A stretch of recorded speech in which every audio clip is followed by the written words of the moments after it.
नमस्ते बच्चों। आज हम नया स्वाध्याय लेकर आए हैं। पिछली बार हमने एक पाठ पढ़ा था जिसका नाम था पृथ्वी से अग्नि तक। लास्ट टाइम मैंने आपको एक वीडियो भेजा था पृथ्वी से अग्नि तक। यह पाठ हमने पढ़ा था, तो उस पाठ के नीचे कुछ स्वाध्याय दिया है। तो आज हम व्याकरण का कुछ हिस्सा पढ़ने वाले हैं जिसका नाम है भाषा की ओर। आप देख रहे हैं स्क्रीन पर मैं दिखा रही हूँ भाषा की ओर। पेज नंबर 17, पाठ नंबर 17 पर यह प्रश्न दिया हुआ है। भाषा की ओर दाएं पंख में उपसर्ग तथा बाएं पंख में प्रत्यय लगाकर शब्द लिखो तथा उनके वाक्य बनाओ। तो देखो बच्चों, अभी उपसर्ग क्या है और प्रत्यय क्या है यह हम देखने वाले हैं।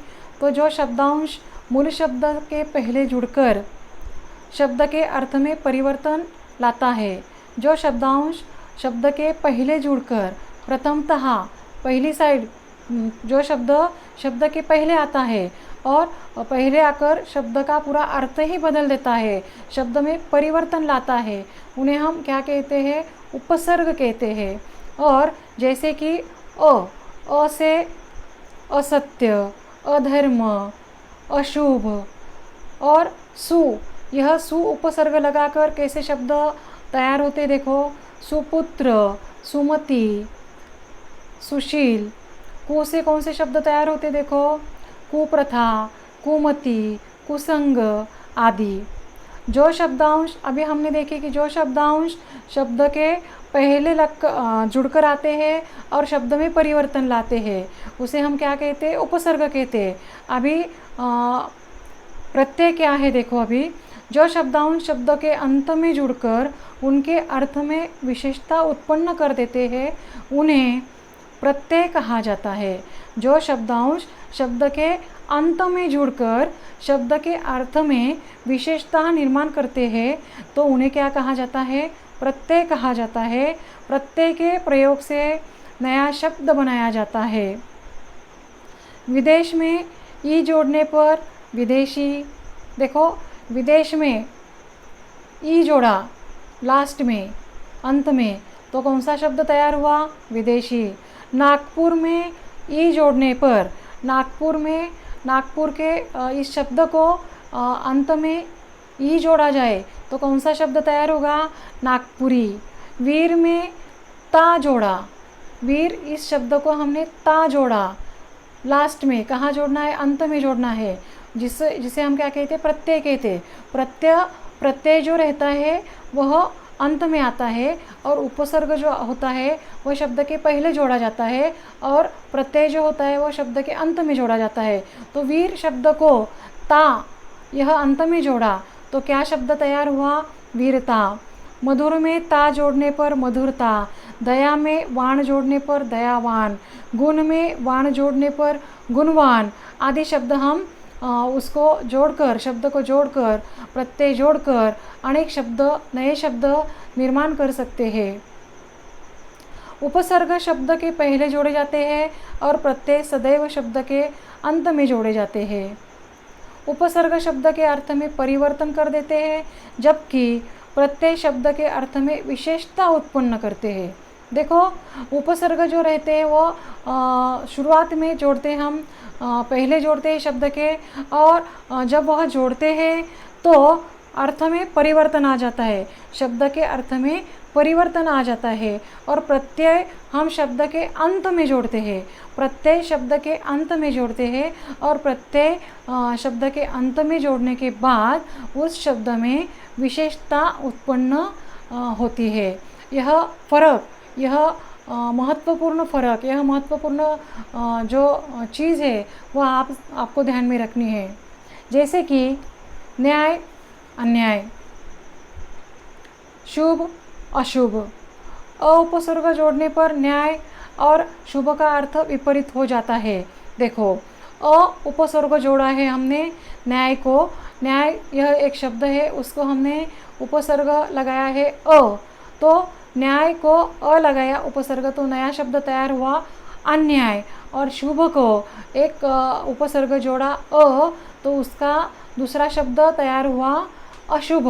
तो अन्याय और अशुभ यह दोनों शब्द के अर्थ बिल्कुल बदल गए, बिल्कुल विरोधी हो गए। न्याय को हमने उपसर्ग लगाया अ, तो शब्द क्या तैयार हुआ? अन्याय। तो न्याय और अन्याय यह दोनों विपरीत शब्द है ना? दोनों विपरीत शब्द है, दोनों के अर्थ भिन्न भिन्न है। शुभ और अशुभ यह भी दोनों विपरीत शब्द है, दोनों के अर्थ भी भिन्न भिन्न है। तो देखो अभी दूसरी ओर समाज में इक प्रत्यय जोड़ने पर शब्द बना है सामाजिक, जिसका अर्थ है समाज से संबंधित शब्द।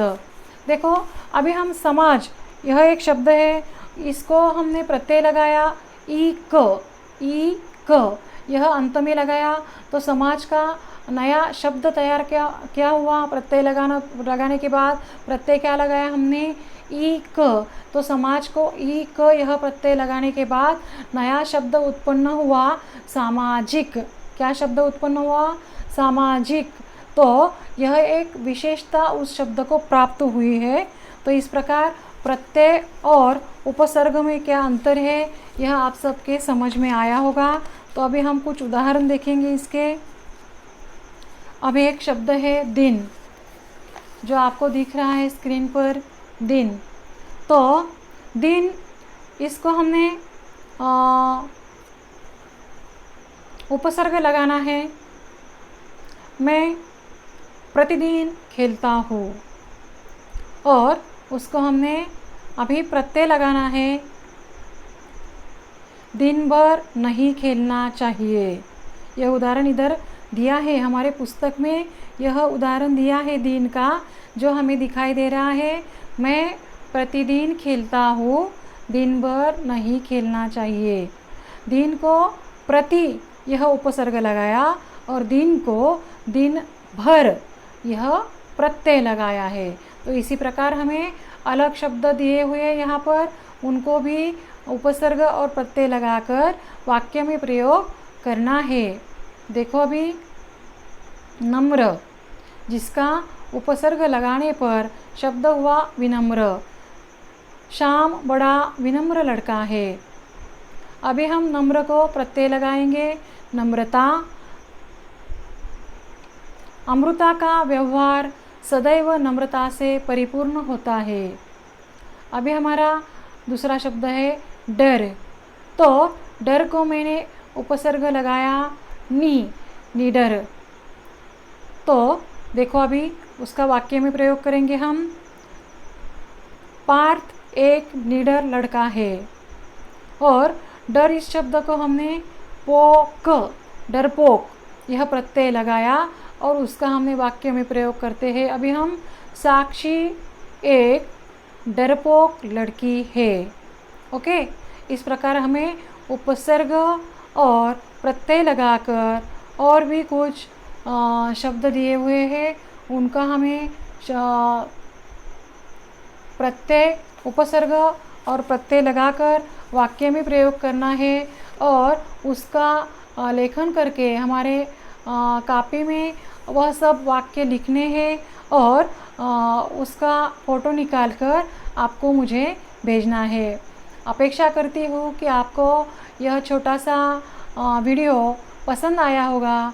यह हमने व्याकरण का एक छोटा हिस्सा लिया। इसके बाद हम अभी हमारे जो बाकी है पाठ, वह सब पढ़ने वाले हैं। तो फिर इसी प्रकार वो हम अभी पढ़ेंगे बाद में। तो आज का यह पाठ, आज का यह टॉपिक आपको सबको समझ में आया होगा, यह अपेक्षा करती हूँ।